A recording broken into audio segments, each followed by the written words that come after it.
म्हणजे फक्त प्रसिद्धी करतात. आता तुम्हाला लाडक्या बहीण नसेल, पण राज्यातल्या सगळ्या बहिणी आमच्या लाडक्या आहेत हे मला या ठिकाणी सांगितलं पाहिजे. तुमच्या कोलारसहित सगळ्या आमच्या बहीण लाडक्या आहेत. मग सांगतो मी,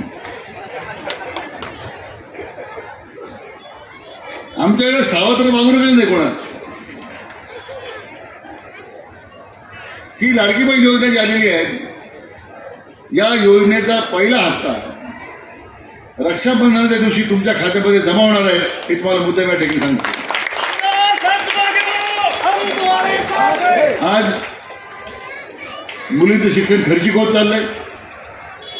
80-80 हजार रुपये फी इंजिनिअरिंग कॉलेजची भरावं लागते, पॉलिटेक्निकची भरावं लागते, फार्मसीची भरावं लागते. या वर्षापासून आपल्या सर्व मुलींचं शिक्षण राज्य सरकार आता मोफत केलेलं आहे. शेवटच्या समाजाच्या घटकाची मुलगी सुद्धा जी शेतमजूर आहे, फी भरण्याची क्षमता नाही, इंजिनिअरिंगला मुलगी पाठवण्याचा विचार सुद्धा करत नव्हता, आज त्या मुलीला नवा आयुष्य देण्याचा प्रयत्न आपल्या सरकारने केला. आज सगळ्यात शेवटच्या माणसापर्यंत आज मुलीचं शिक्षण मोफत आहे.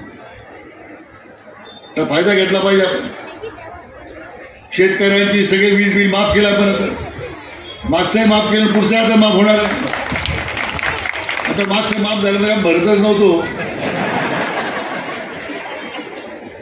पण काय ते बिलावर येतं ना, मागे थकबाकी, तो व्याजावर व्याज, दंड आकारणी. आता काय होणार नाही. तुमचं इथून पुढे बिल सगळं कोरंही तुमच्या हातामध्ये येईल. तुम्हाला मी सांगतो. आता सोलर फिडर सुरू केले, सोलर पंप द्यायचे आपण आता ते कार्यवाही करतो. वर्षभरामध्ये प्रत्येक शेतकऱ्याकडे सोलर पंप येणार आहे. त्यामुळे MSCBच्या लाईटवर कंडक्टर तुटला, अमुक तुटला, त्याची काय गरज झाली नाही. जोपर्यंत सूर्य आहे तोपर्यंत मोटर चालू आहे. देशातला पैसे तुम्हाला जमा होत. मुख्यमंत्री वैश्विक योजना आहे, मुख्यमंत्री तीर्थयात्रा योजना आहे. आता 43 प्रकारच्या तीर्थयात्रेला तुम्हाला आता देशभरामध्ये जायला संधी आहे. 60 वर्षाच्या पुढच्या माणसाला तुम्ही तीर्थयात्रा जाणार असेल तर 30,000 रुपये सरकार तुम्हाला देणार आहे. 30,000. बऱ्याच लोकांना तीर्थयात्रा पाठवण्याची गरज मला सांगतो. मी आता यादीच तयार करतोय की बाबा जा तीर्थयात्रेला यायचं.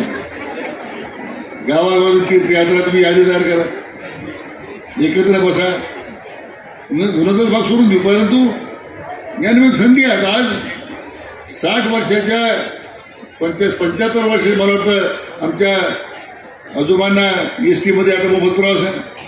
आमच्या भगिनींना 50% मोफत प्रवास आहे की नाही STचा? का नाही आहे? जाऊन आला की कुठे ST 50% मध्ये?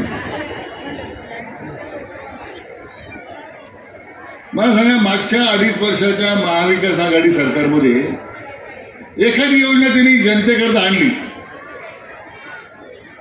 आणि आम्ही 3 वर्षामध्ये ज्या योजना आल्या, एकदा मला उठून कोणतरी सांगावं की मागच्या सरकारचं काम उजवं होतं. 2.5 वर्ष कोविडमध्ये मागचं सरकार झोपलं होतं. या जिल्ह्यातले 3 मंत्री होते.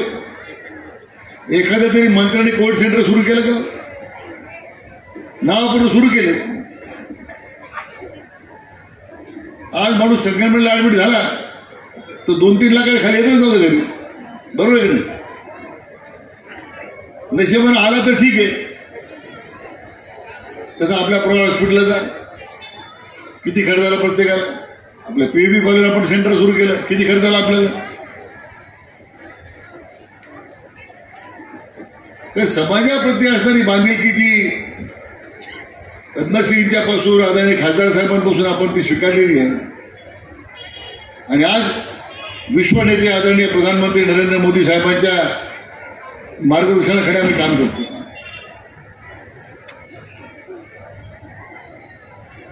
समाजाच्या शेवटच्या माणसापर्यंत योजनेचा लाभ त्याला मिळाला पाहिजे. एकनाथ शिंदे साहेब असतील,